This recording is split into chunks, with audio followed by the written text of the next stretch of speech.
Isang mapagpalang araw sa ating mga katiits diyan sa Luzon, Visayas at Mindanao. Ganon din sa ibang bansa, diyan sa Mexico. Muchas gracias, amigo. Okay, happy treasure mga katiits sa ating lahat. Okay, bago ako mag-umpisa mga katiits, ako'y nagpapasalamat. Maraming salamat sa walang sawang pagsubaybay po sa aking YouTube channel at yung mga avid kong mga supporters din. Thank you so much po for watching always. At mga katiits, at mayroon naman tayong pinadalang isang treasure marker upang ito yung nagpatuloy na pagtulong pagdikod para i-analisa kung ano po yung mga naka-ukit na marker, mga sign sa isang marker ito na ito mga katiits. Mga katiits, yung mga gusto palang magpadala sa akin ng picture para i-analisa o i-decode yung mga signs and markers and symbols na yan, pwede kayong ipadala po sa aking messenger. Ang profile ko po doon ay Alejandro Sanchez. Naka-sunglass po ako doon, sunglasses. Send nyo lang po yung mga picture nyo na pwede nating mai-try, i-decode, i-analisa yung mga signs and markers, ang mga arrowhead, mga naka-engrave po dyan sa mga markers dyan sa mga bato mga katiits na natatagpuan nyo dyan sa inyong area mga katiits. Okay mga katiits, ay ito pong isang katiits po natin na mula sa Sibugay mga katiits. So somewhere in Sibugay area mga katiits. Happy treasure mga katiits dyan sa Sibugay. Ito po ay isang katiits po natin na nagtitiwala at nagpatulong para i-decode itong isang stone marker na mayroong naka letter V at mayroong isang butas na naka-engrave po sa bandang itaas. So mga katiits, sana po ay tulungan po natin na mag-decode. Pwede kayong mag-comments po sa aking comment section. Pwede nating kung anong maitutulong po natin dito sa kanyang picture na pinadala po sa akin mga katiits. Okay, mayroon unang mga katiits yung ating gagawing assessment nito. Isip po natin mayroong isang dot, isang nakaukit na butas, hole. Ito po ay tutugon po ito ng isang item, positive po items sa area na dyan saan yung marker stone mga katiits. So isa pong positive items po dyan sa area na yan mga katiits. So ayan mga ganda mga katiits. So ito po mga katiits ang sunod kong napapansin po dito. Mayroon po itong isang big naka-arrowhead po na letter V po kanyang shape. So okay, tingnan po natin yung ano po yung saan po ito nakaturo. Nakaturo po ito sa south area mga katiits.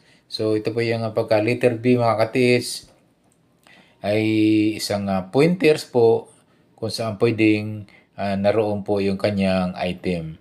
So i-check nyo po yung bandang dulo nito 1 to 3 hanggang 4 meters po or hanggang 1 to 3 meters. Yun yung distance po mula dyan sa bato nito.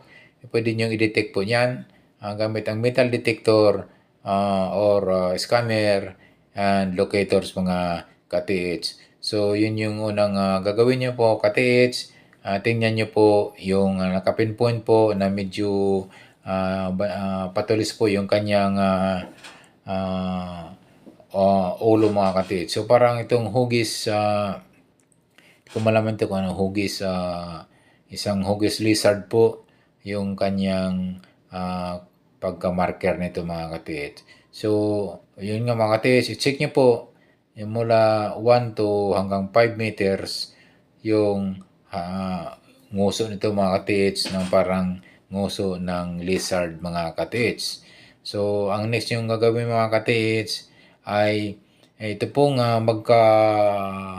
bilang area mga katiits, yung apat na anggulo nito, pwede nyo i-check po, baka mayroon po itong mga mas malapit na bato. So, ito po ay mukhang siyang alligator o lizard. Ang shape nitong marker stone ito, isang lizard marker stone. So, ito mga katiits ay i-check nyo po yung paligid nito. Tingnan nyo po, baka may mga bato pa yan na katabi na di gaanong kalayuan, na may mga 1 to 3 meters ang layo. O baka mayroong mga punong kahoy dyan na old tree na ganun din yung layo, nagdistansya ng 1 to 3 meters. Pwedeng magiging baka mayroong point markers yan, countersign. Pwedeng magtutur yan. Nagpo-point to point out sa item po mga katiits. So, tingnan nyo lang yung paikot ito mga katiits kasi baka may mga bato ito na may mga signs, may naka-engrave na letter B o mayroong mga nakabutas dyan na isang butas at mukhang alligator yan si lizard mga katiits. So, ang gagawin nyo po, i-check nyo yung paligid sa unang-una. Tingnan nyo po kung baka may mga bato dyan na pwede maging countersign, pwede magiging counter marker mga katiits. Okay mga katiits, ang next ang gagawin nyo po, ito po yung isang mata nito na nakaturo din yun sa kung saan din yun nakaturo yung letter V shape dyan mismo sa nguso ng lizard mga katiits. So, pwede nyo i-detect yan ng metal detector. Ang distansya po niyan kahit 1 to hanggang 3 meters ang layo dyan mga katiits sa nguso ng isang lizard. So, yun yung i-detect nyo ng metal detector. Kung mayroon kayong dalang metal detector, scanner, or locator mga katiits. So, ito mga katiits, kung yung mga area na inyo rin titingnan po, yung area din ng opposite side nito mga katiits sa bandang north. Tingnan nyo rin po mula 1 to 3 meters, pwede nyo rin i-detect yan metal detector, scanner, or locator mga katiits. As well as yung east area and west area mga katiits. So, mahalaga po mga katiits talagang suriin natin kasi nagre-rely lang po tayo sa mga naka-engrave na sign, arrowhead, mga marker sign, symbols. Yun lang po katiits yung ating napapansin po at yun lang din ang ating i-decode. So, kung masyadong umasa mga katiits na 100% na malukit po ang items through decoding and analyzing lamang sa mga naka-engrave pong nakaguhit po ng dyan sa mga markers na nasa bato mga katiits. So yung check nyo po yung apat na anggulo. East, west, north, and south. So kung halimbawa naman lang katiits wala kayong gamit pang treasure hunting like metal detector, scanner, and locator, pwede kayo mag-test dig po dyan ng 1 to 3 meters. Dyan mula unahin nyo po yung east. Pwede kayo mag-test dig ng 1 meter deep below. Then, yung north, pwede kayo mag-testig din ng 1 meter to 2 meters, 1 meters ang lalim din mga katiits. As well as the west area and the south area mga katiits. So, doon talaga mga katiits kapag wala tayong treasure hunting equipment, pwede tayong test dig lang talaga ang kailangan talaga natin test dig na mag-testing po na dyan lang malapit sa Huwag tayong lalayo mga katiits kasi nga itong nakikita itong marker nito ay di gaanong kalakihan. So tandaan niyo po kapag ang marker na hindi gaanong malaki, ang items yan ay yan sa malapit lamang mga ka-TH. So yun yung maganda dito sa marker dahil isang maliit lamang mga ka-TH.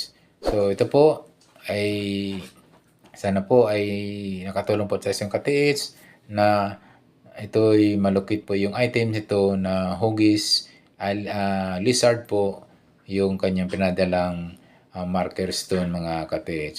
Okay mga ka-TH, thank you so much for watching.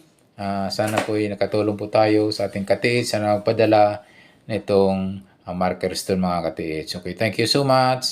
Muli, maraming salamat po sa panonood. Thank you and God bless us always.